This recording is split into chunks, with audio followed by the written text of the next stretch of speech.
Ladies and gentlemen, welcome to a special episode of the Brew City Lounge. It has been a while. I am here. I am live. We are live from in plain view out in Milwaukee. Is so glad to have you guys tuning in. Unfortunately, the Brewers took the loss today, so we're going to talk a little bit about the Milwaukee Brewers, where we're going forward, what's to happen next. The Brewers do drop game 2. Brandon Woodruff takes the loss, so we're here to kind of dive into it. We're here at In Plain View. We've done a live show here before. We are back here doing something for a good cause. We are doing Brew City Coats of Hope. We're raising winter items for Afghanistan refugees. So we're doing a little bit of a fundraiser. We're drinking some beer. We're having some food. We're bringing in items for the people that are in need, and we're having a good time doing it. Unfortunately, the Milwaukee Brewers do drop game 2 to a score of 3-0. Like I said earlier, Brandon Woodruff takes the loss. He gave up a couple of runs. Max Fried played extremely good, pitched really, really good, which was expected. We expected Max Fried to pitch good. We expected it to be a tough, environment with the pitching. We had to have guys and the offense come alive. And again, it has still not been there. It's still absent. I don't know. I don't know what the answer is. The offense has been anemic for quite some time now. We're looking at an offense that has scored under 10 runs in the last 10 games. So again, it's something that's going forward in game 3. It's obviously game 3, in my opinion, real quick. Game 3 is probably the winner of the series. If the Brewers win, no doubt in my mind that they win the series. And then flip side, if Atlanta wins, I'm going to have to lean towards Atlanta winning the series. Game 3 is just a series tied at 1-1 going into game 3. It's absolutely huge. For whatever reason, the Brewers are better on the road. So you hope going to Atlanta, it doesn't affect the Brewers too much. And hopefully they can turn it around and win game 3. Again, the offense wasn't there. The Brewers had chances. They had multiple chances in this game. There's guys on multiple innings where they had guys on first and second, nobody out. Just now in the bottom of the 9th, they had guys on first and second with nobody out. They had opportunities and they did not capitalize. It's just one of those things that it's frustrating when you're a fan of any team, and especially for us, it's obviously the Milwaukee Brewers. You're at home. It's a Saturday night, sellout crowd. You got arguably your best pitcher on the mound. You would hope that, that the energy and the crowd would inject something into this offense. But once again, it just comes up short and they just cannot get it done. And they look to go to game 3. I don't know who the starters are going into game 3. So we'll figure that out as we go. Just to go down over the box score, Colt Wong, 1 for 4. Willie Adames had a double. He finished tonight, 1 for 4. Escobar 0 for 4. Avisail Garcia 1 for 4. The Brewers didn't hit at all. 6 hits. I mean, Atlanta only had 7, but they had key hits and key moments. So that's the difference between winning a series and losing a series.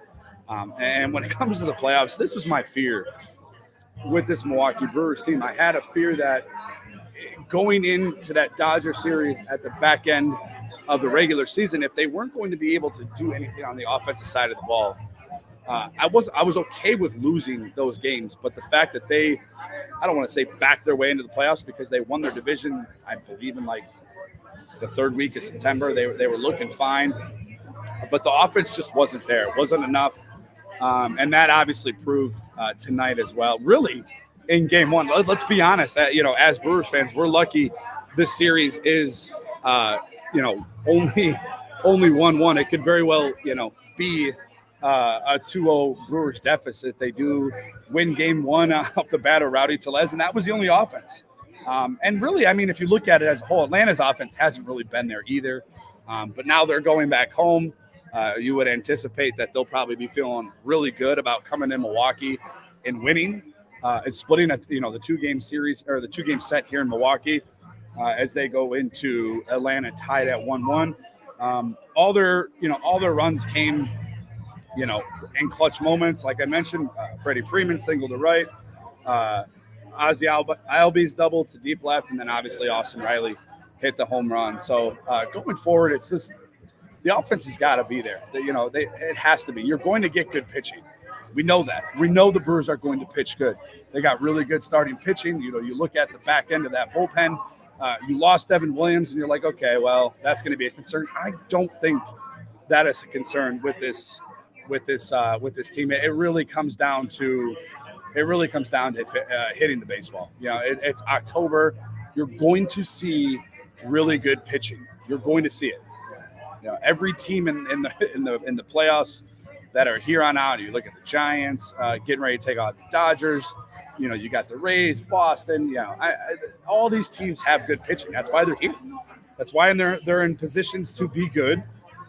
And in order for the Milwaukee Brewers to do anything, they have to have timely hitting. And it's all about timely hitting.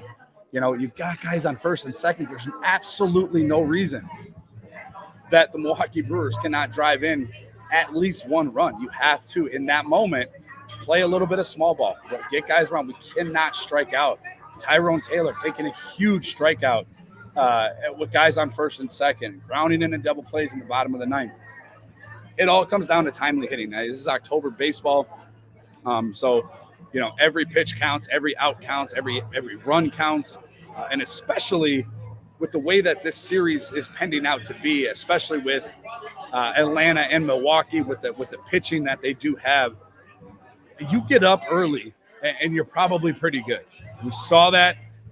Although Rowdy Tellez' home run yesterday was kind of later in the game, but the Braves got up today early and never had an issue for the rest of the game. The pitching was great. Max Fried was just excellent. Which was expected. Look, though, we expected that to happen. But when you got an offense cluttered with, Eduardo Escobars and Christian Yelich and Luis Urias and Willie Adames and Colton Wong, you've got to have some type of offense. You have got to produce some kind of runs. I mean, you cannot go put a zero on the board at home in a moment of a playoff game when your two best pitchers are on the mound. Your two best pitchers on the mound, and you combine for 2 runs in 18 innings. That's absolutely unacceptable. It's unacceptable for this Milwaukee Brewers team. I know Craig Counsell, it's unacceptable for him. And look, going forward, going to Atlanta is not going to be any different. You have to produce. I believe, if I'm not mistaken, Freddie Peralta will be on the mound for the Milwaukee Brewers on Monday. Again, don't get me started on the noon start times for these baseball games in the postseason. The Brewers are not tipping off. They are throwing out the first pitch. I believe it's a 12:07 start, going on Monday. So I'm not a fan of it. Not something I can get down with, but it's what the MLB is doing. Again, if you guys are tuning in, we'll reset here. I appreciate it. Thank you guys for tuning in. It's always an honor and a privilege to be here. I know I've kind of been a little bit absent. I think the last show was like 2 weeks ago. Just a lot of stuff going on in my personal life. A lot of stuff, a lot of good stuff, not bad stuff. Just a hectic schedule. I'll get back on track here once things kind of slow down. I am coaching youth football. So that, as you guys can imagine, takes a whole heck of a lot of time out of my hands. So once that finishes up, we'll get started. The Bucks are right around the corner. We got the Brewers in the midst of a playoff run. Hopefully, like I said earlier to open the show, and anybody that's tuning in, you guys already know the Brewers dropped game 1 of a 5 games. Game 2 of this 5-game set. They split the series 1-1, heading to Atlanta on Monday afternoon. So we look forward to a rebound type game, and we'll see what happens going forward. I cannot express how much I do not want a short playoff run out of these Milwaukee Brewers. It's been too fun to be here and be a part of this this playoff run. This season, really. You talk about winning these games and having the run that they had, acquiring Willie Adames on May 22nd, and making the run and winning the division and going forward into October with that awesome game 1 yesterday. And my dad's popping on. So, going forward, it felt like from the beginning of that Willy Adames trade that this was kind of our year. The Brewers go on an absolute tear. You have, Christian Yelich, who's really underperformed all year, but it hasn't been a problem. It hasn't been an issue. This offense has been able to pick things up. This pitching has been the best starting rotation we've ever seen, arguably in the Milwaukee Brewers franchise history. It arguably has not been a starting 5 rotation along with the back end of the bullpen. I know Devin Williams being out with the injury doesn't always help things out, and then that was unfortunate that happened. But nonetheless, this is still a really good starting rotation and bullpen. It's all going to come down to the offense. Everything is going to come down to whether this offense can put some runs on the board, and you have got to put pressure on Atlanta's bullpen. You have got to get Atlanta's bullpen into the game way quicker than, let's see, what did Max Fried? Max Fried went 6 innings, which I guess he probably could have went more. You could anticipate that they might be saving him, maybe for a game 4 or 5 if need. But you've got to get to Atlanta's bullpen. Their numbers are deceiving.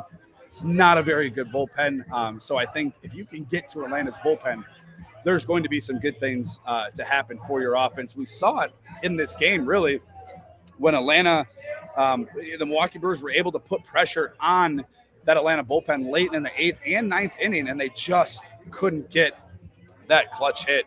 And that's what they need. They got to have a guy step up. Every October, there's a guy, that nobody may either predict or expect or sometimes not even know, come out there and absolutely light a fire under the team and become a fan favorite. We saw it with the Milwaukee Bucks with Bobby Portis, became a household name here in Milwaukee. And look, the Brewers got tons of talent. It's not like they're lacking anybody on this roster that is short of a talent perspective. They're going to be okay on the talent front. It's just about guys hitting the ball when they need to, and it's just all about making sure that you give your guys some run support. Corbin Burns pitched his butt off. There's no reason that guy should have got 2 runs, inning and a half or 2 innings after he left the game. So, got to have these guys a run support. You got to get these guys, you got to put pressure on these Atlanta Braves pitchers, and you have to work the count. I don't know if it's me, maybe I'm crazy, but it seems like this Brewers lineup, the starting lineup for the Brewers, just doesn't work any counts. They strike out early.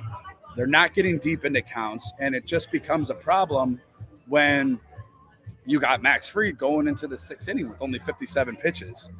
To me, you got to be able to work these guys. You have to put pressure on these guys. You have to understand that they're going to have a short leash, especially in a 5-game series. They're going to throw everything in the kitchen sink at these guys to make sure that they can get the win. And Atlanta did exactly what they wanted to do. Atlanta probably didn't expect to win 2 games. Obviously, they're going to tell you that they wanted to, that they expected to. But I think that you can expect that they're probably pretty happy on that plane ride going back to Atlanta, up 2 games to none, or excuse me, tied 1-1, taking game 2.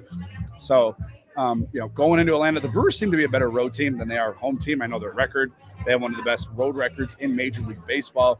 We are going to take a peek at game 3. I don't know who Atlanta's starting. I think I overheard. I believe it was on the telecast, the TBS telecast. Not a huge fan of it. But I believe they said it was going to be a bullpen game in game 3 for Atlanta, which would bode well for the Milwaukee Brewers. If you win game 3, like I said to open the show, I think the winner of game 3 is probably going to win the series. You go up 2-1, best, winner, first 1 to 3. Then you're putting all the pressure back on Atlanta. They have to win every game for the rest of the series, and one of them being in Milwaukee. So I think if you can get game 3, I think the Milwaukee Brewers are sitting pretty good. Obviously, you got to get there. You got to get the win. You would have loved to leave Milwaukee up 2-0, but it is what it is. So we're going to have to just accept it, move on, and go from there, and just hope somewhere down the line that this offense can get going. It just seems, for the last, I don't know, really, month and a half, I would say month and a half, that's probably too much, but at least the last month, it's been just really bad. It's been bad. They've had really bad stretches, and it feels like the Brewers team when we were back in April and May and struggling to get any kind of runs on the board, and that's kind of what it feels like. So going forward, you would hope. They have the starting up on the telecast right now. It looks like it's Kevin Gausman going up against Freddie Peralta on Monday. So again, should be interesting. Freddie Peralta's a better pitcher. Hasn't pitched great lately. I know he took that optional rest when Craig Counsell approached him and Woodruff and Burns. So he's going to be coming off of some extended rest. But it doesn't matter. Freddie Peralta goes out there and pitches 5-6 innings and gives up 2 or 3 runs. That's fine. That's absolutely fine. You got to go out there and you got to produce runs. You got to put pressure on these pitchers. You got to get on base. However it is you get on base, the Milwaukee Brewers have got to figure it out, because I'm going to tell you right now, if they are to advance into the next round, they are not beating the likes of the Dodgers or Giants scoring 2 runs a game or less. Right now they're at one run per game in these first 2 games on average. So nonetheless, you're not going to beat any remaining of these teams if you can't score runs. And I said it prior to the playoffs. I mentioned it on Twitter. You can follow me on Twitter at Brandon_Snide. You got to wake up offensively. You have to do something offensively. These teams aren't going to do anything differently. Craig Counsell's always going to have crazy lineups. He's always going to have unique set of lineups, and you just need to be able to produce runs in key moments. And the Brewers had so many opportunities tonight, but it's been one of those things that we've kind of dealt with all year. A great team, 95 wins, won your division 2 weeks into the year, and but it's always been up and down. You go a stretch of a week where you're averaging 7 runs a game, and then you will go 2 weeks, 3 weeks, whatever, and you're at 2 games or 2 runs a game. So it's something that is an issue. It's a concern for sure. And I got my boy Jake popping up on the live feed. Jake, thank you as always, bro. I appreciate you coming on here. He drops in a comment: offense has been doormat for 2 weeks. Can't just flip a switch. They are in trouble. I don't disagree with you. They are in trouble. I would argue, the only thing I would argue with you is that the Brewers offense has been doormat for probably a month. But you're not wrong. You're absolutely right. The offense is just not there. And look, if you were to tell me that, Adames and Eduardo Escobar and Christian Yelich and Willie Adames and Luis Urias, these guys would go cold and just nobody would find it. Not one bat in that lineup gets going. And I believe it's a totally different lineup. I think it flips. We saw it with big hits in key moments, walk-off home runs, big hits. It changes the complexion of that offense. It changes the vibe in that clubhouse and that dugout, and everybody kind of gets going, and it just takes one really big hit. And they had their chances tonight. The Milwaukee Brewers had their chances tonight. They had multiple chances tonight. You hate to see Brandon Woodruff go out there, and I know he gave up 3 runs. I get it. That's 3 runs is not a lot in today's baseball. It's not a Corbin Burns game last night. But I'll be damned if you told me a starting pitcher for the Milwaukee Brewers goes out there and pitches 6 innings, only gives up 3 runs, and we lose. That's not on the pitcher. It's just not. This is baseball in 2021. Offenses, really in any sport, run everything. So there's no excuse for a lineup that's full of offensive power, from Colton Wong to Adames to Escobar, obviously El Garcia, and you got Yelich. There's no reason at all that you cannot bring in 1 run on multiple innings where you had guys on first and second with no outs. First and second with no outs, and you could not bring in 1 run. I mean, that's not on Craig Counsell. That's not on Brandon Woodruff. That's on the offense, and that is something that they're going to have to seriously take a look at, going forward into Atlanta. Like I said, the Brewers are just better on the road. I don't know why. Just kind of one of those weird things that happen every now and then where they, baseball teams and basketball teams are just seemingly better on the road. So we'll see what happens. Jake's right, though. You just don't flip a switch. And I know baseball has there are moments where a team just gets hot, but that's prior to the playoffs, in my opinion. When we saw Washington win a World Series in 2019, they were going into the playoffs hot. They were already winning, big moments. And the problem, I don't want to say problem, but the issue that faced the Brewers was, they didn't really have anything to play for the last 2 weeks of October. They were not playing, competitive baseball to say. I know, obviously they go out there to win games and play games and play hard, but they had nothing to play for. They had the division locked up. You could really make the argument they had the division locked up at the beginning of September. I mean, they had a 12.5 game lead. I believe it was like September 2nd. Obviously the Cardinals went on some crazy run, but nonetheless, it doesn't matter. I don't think the Brewers really had much to play for. So I think, going forward, you hope that this offense can get it figured out. You go into Atlanta, you're going into a day game. I hate day games. I don't know the Brewers' record with day games, but I know it's not great. But I think, going forward, I like the chances. I like Freddie Peralta on the mound. I think he's going to bring it. And that'll do it for the show.